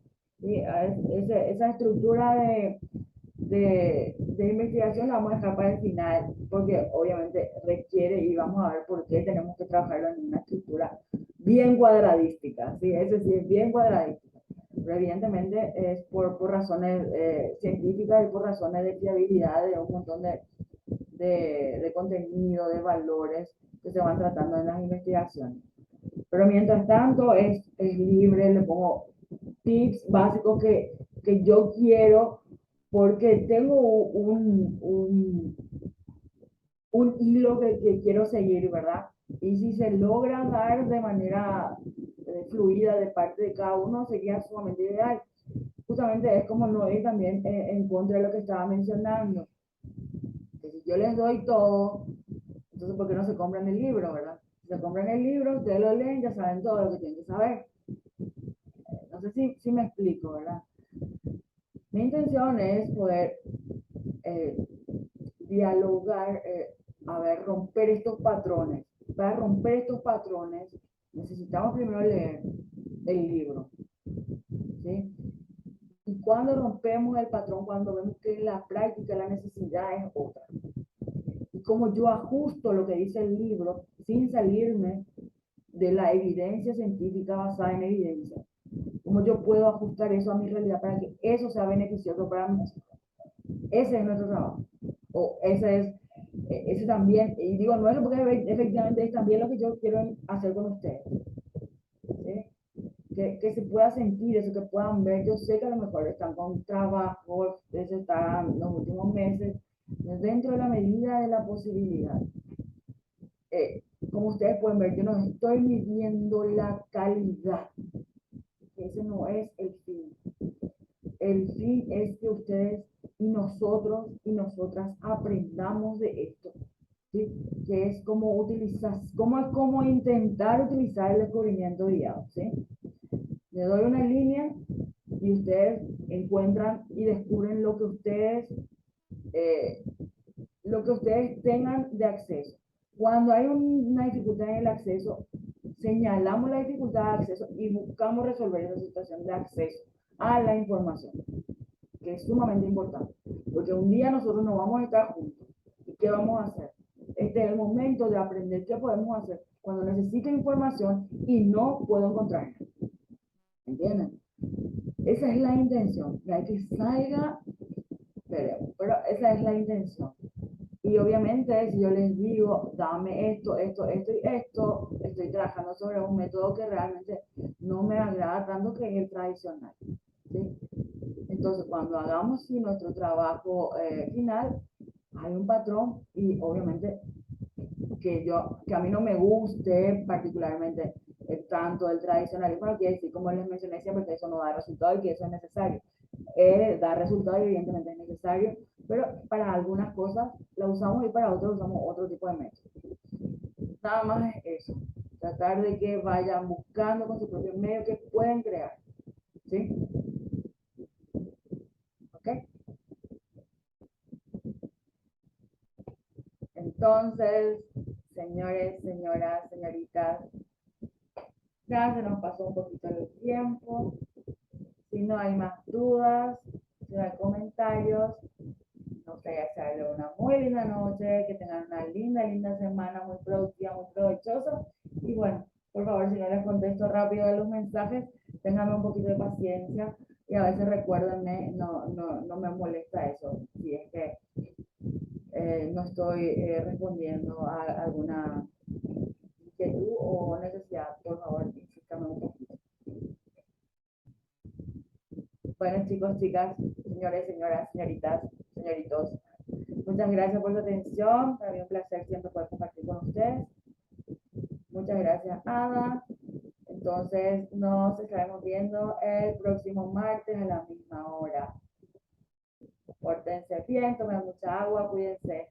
Chao, chao. Buenas noches. Gracias, Mariela. Buenas noches.